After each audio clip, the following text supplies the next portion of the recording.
promise. The first of our great musical performances in commemoration of old Handel is tomorrow.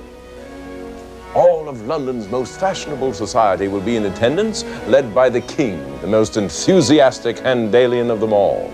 The first concert will begin with his coronation anthem, and on Saturday, the Messiah in Westminster Abbey. I've been a consultant to the project from the beginning. Yesterday, I accompanied Bates, the conductor, and Lord Sandwich to inspect the scaffolding that fills the entire west end of the Abbey. It is indeed an awesome sight, 19 tiers high, to support more than 500 musicians. Of course, I've told the directors that Handel's Messiah was originally written for a modest choir in Dublin. 30 singers, perhaps, and even fewer players. But though they desire my company, they seldom listen to my advice. And the King loves a spectacle almost as much as he loves the music of old Handel.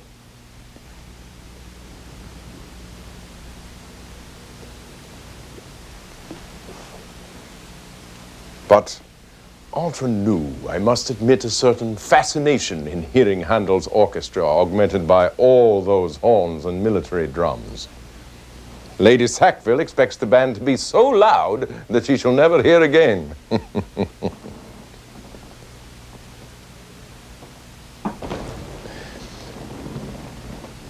I wonder that an orchestra so numerous could possibly play in tune, and from their number and distance, that they will ever play in time. In that immense building, no single voice has the least chance of being heard. The principal singers will have to bellow so coarsely as to be utterly disagreeable. And with the ensemble, I expect to be stunned. In all probability, we shall witness a musical farce of historic proportions.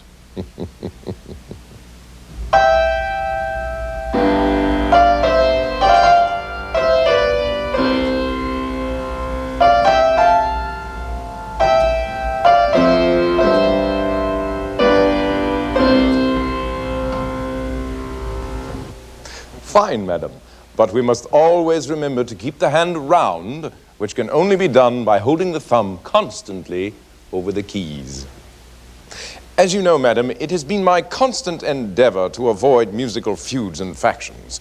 But today's Handel commemoration may do more harm than good to the musical taste of our great nation, and will, I fear, fan high the flames of discontent among those of us with more modern taste. The King and his Handelians are almost as intolerant as those zealots of religion.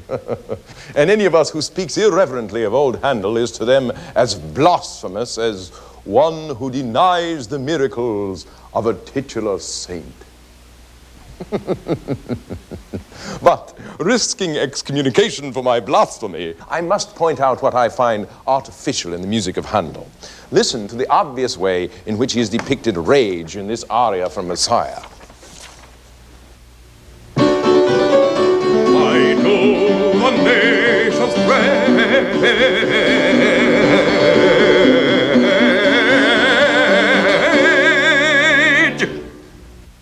Music in this old, dare I say, Gothic style today ceases to give delight to the generality of mankind, as does an old painting when it depicts an anatomically correct figure of mere bones and muscles.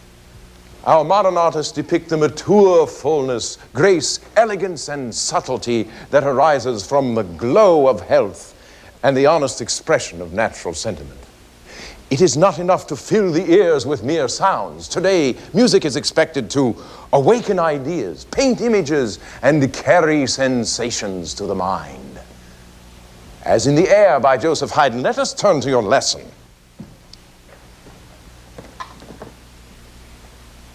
Without a care or sorrow, I greeted you tomorrow. My veil of night was strong, I sweetly slept till dawn.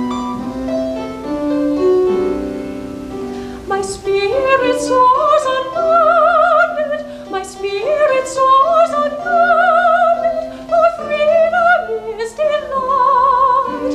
Away with fears unfrighted, and troubles take your flight, and troubles flight.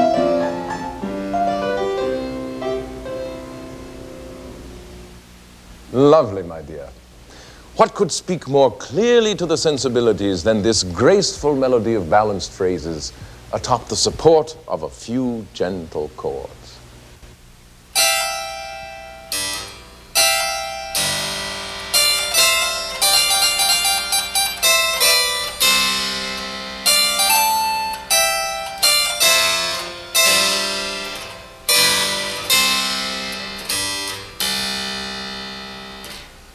Charming, madam, but remember that we must always keep the hand round, which can only be done by holding the thumb constantly over the keys.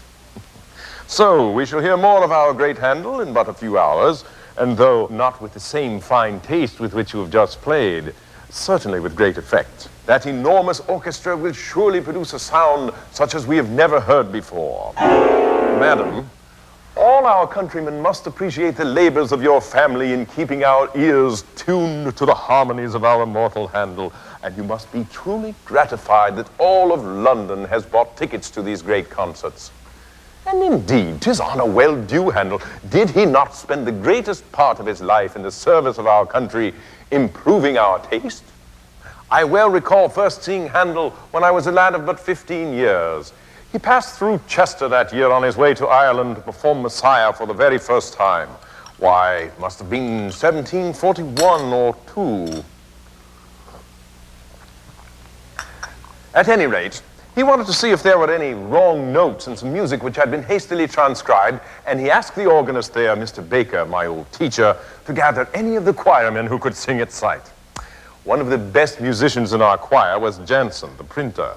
But alas, when they tried one of the choruses from Messiah, poor Jansen, after repeated attempts, failed so egregiously that Handel unloosed his great bear of a temper upon him, and after swearing in 4 or 5 languages, cried out in his broken English, "You scoundrel! Did not you tell me that you could sing at sight?" "Aye, sir," said Jansen, "and so I can. But not at first sight."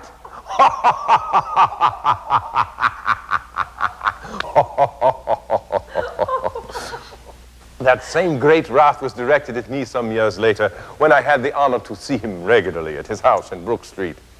Upon one occasion, Handel brought out a duet which was to be sung by my student, Signorina Frasi, and myself. He sat down at the harpsichord to show me the style of the piece, and while he sang her part, I hummed, at sight, the second, looking over his shoulder. He encouraged me to sing out full voice, but something went very wrong, and Handel, with his usual impetuosity, grew violent, a circumstance very terrific to a young musician. At length, after I recovered from my fright, I ventured to say, there might be a mistake in the music. And after an examination, Handel discovered the error, and instantly, with the greatest good humor, said, "I beg your pardon. Mr. Schmidt, who copied the music, is to blame."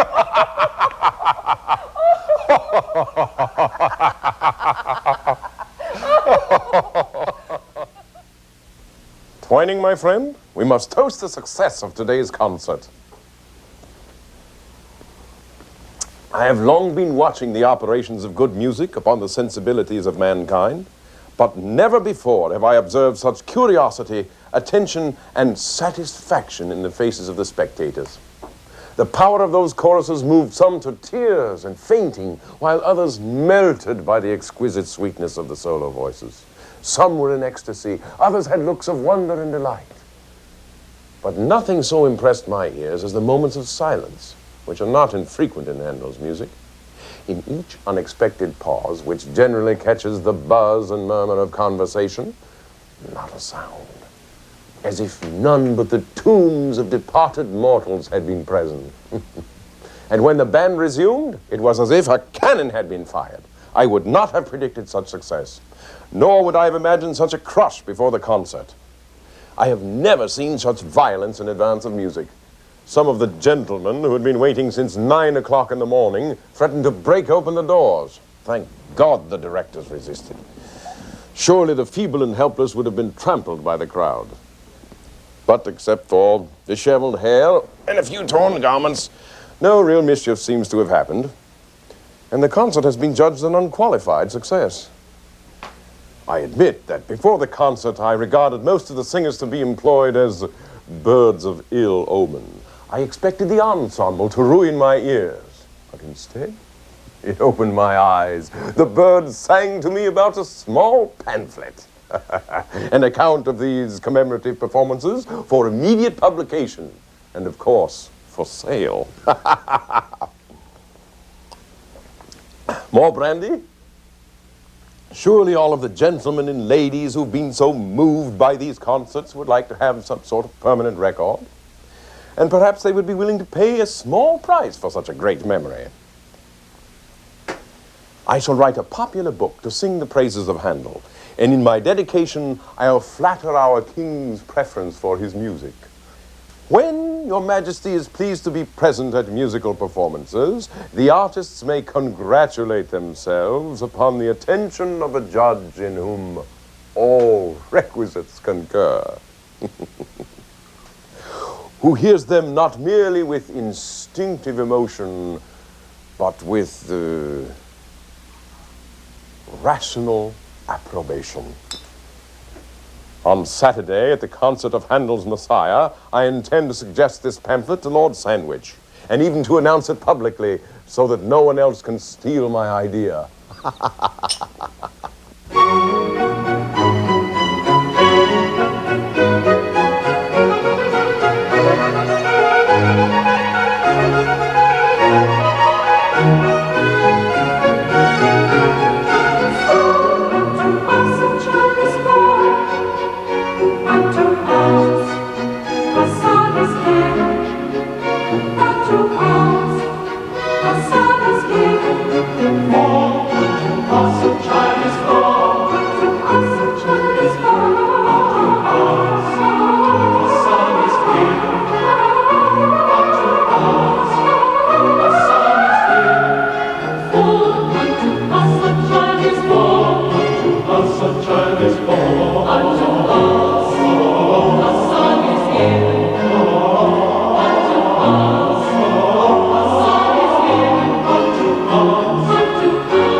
I shall produce a splendid book, as large as the first volume of my history of music.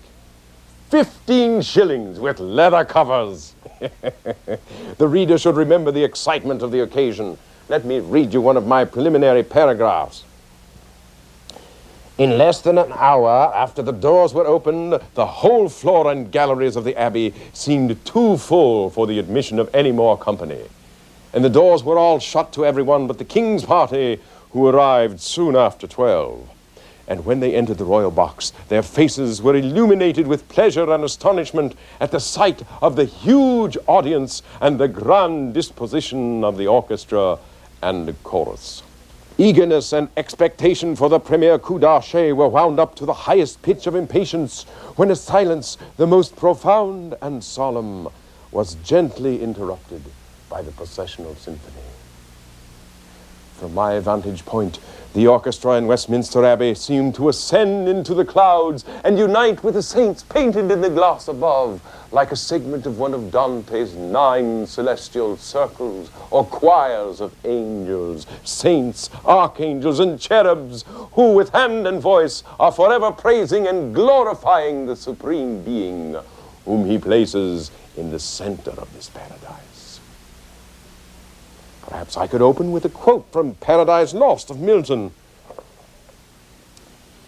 All the multitude of angels with a shout loud as from numbers without number, sweet as from blessed voices uttering joy, heaven rung with jubilee, and loud hosannas filled the eternal regions.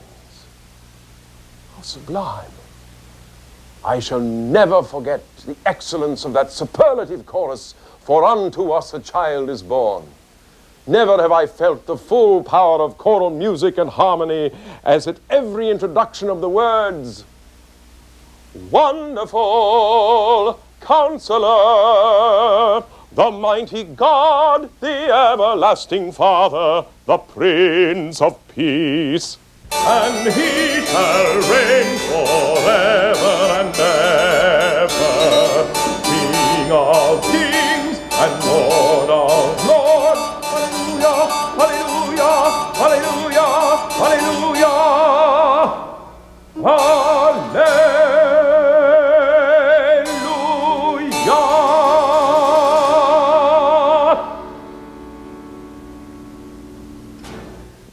We missed you at Mrs. Vesey's last evening. It seemed all the conversation people and wits one had ever seen were assembled. I was talking to Sir Joshua Reynolds about the Commemoration and suggested that some members of his Royal Academy could paint a grand mural depicting the King and all the company in the royal box. Although he had difficulty understanding me, you know how deaf Sir Joshua is, he was saying that when he was in Flanders and Holland, he had admired the paintings of Peter Paul Rubens and wondered if the texture of Rubens' late style could be applied to a group portrait of the King and his family. We were virtually yelling at each other when Mrs. Vesey rushed up with 2, 3, or 4 ear trumpets hanging to her wrists and slung about her neck. Quite flamboyant. She uses her deafness to the best social advantage. Our conversation lifted from forte to fortissimo. These biscuits are delicious. You know, Sir Joshua suffered a stroke 2 years ago, and now Dr. Samuel Johnson. All of us in his literary club are relieved that he is recovering from his stroke, although he was unable to attend our meeting this week. But I should watch my diet. Dr. Johnson's dictionary is an inspiration to all men of letters, and his great edition of Shakespeare has corrected all textual corruptions by removing the obscurities of the Elizabethan language. Perhaps I should quote Shakespeare in my pamphlet. I'm glad to see that you received the 2nd volume of my history of music. I do apologize for now having to add a 3rd. My subscribers will need a library as large as my own. What a task I have moving my 20,000 volumes to Chelsea College. I have my eye on a 5-room suite next to the chapel. Mr. Edmund Burke was so exceedingly kind, he arranged to have me appointed organist at the college. Mr. Burke is quite persuasive in certain political circles nowadays, and his critical speeches in Parliament about our affairs in America have influenced many of our national leaders. Mr. Burke was pleased to tell me that his last official act was on my behalf. This post will give me time for my projects, small as they are. The new volume of my history of music, and of course, the commemorative works the King has commanded for these Handel performances. I fear I must quit your company and your generous service so that we both may prepare for today's concert. How exciting to gather once again for Handel's immortal Messiah. May I quote St. Augustine's inspiring admonition, when we are unable to find words worthy of the divinity, we do well to address him with confused sounds of joy and thanksgiving. For to whom are such sounds due, unless to the Supreme Being?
No, madam.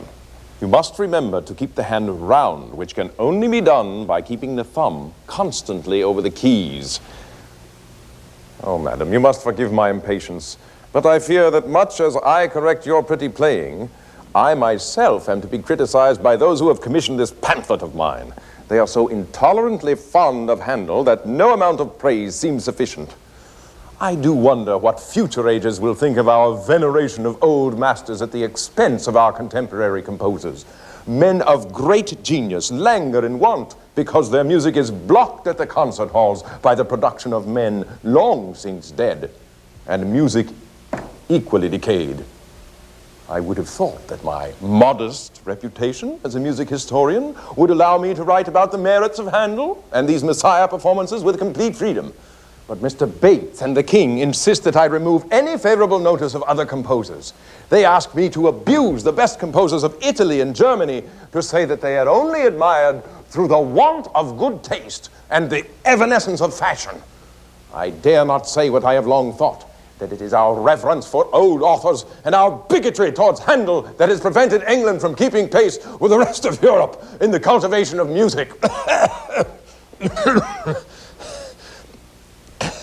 I can see that I am in great danger of doing myself more harm than good by this business. Into what a scrape I am got.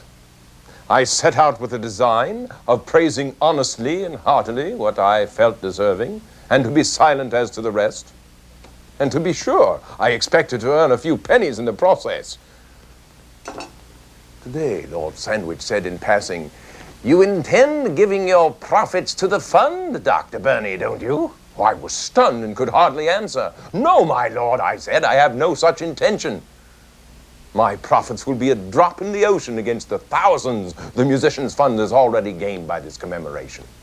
And though little for them to receive, it will be a great deal for me to give.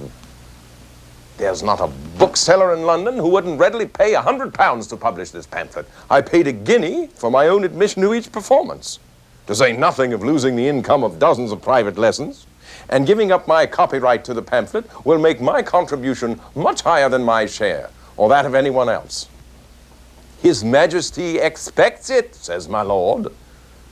You would not, I dare say, be the only one who benefited from this commemoration." It's made me feel very uncomfortable. I fretted and grumbled in my gizzard, and perhaps more heroically than wisely, I determined to sacrifice my youngest babe to please His Majesty and their lordships. An errant slave it has made me. All my other concerns neglected, the history forgotten, a pile of letters 12 or 14 inches high unanswered on my table, kept in town when I wanted to enjoy the tranquility and wholesome air at Bath, a slave to other people's opinions and prejudices, running the risk of offending the king. I am terrified at every word that I write. My wit is gone, and I am reduced to the state of a hireling ministerial scribbler. Without the pay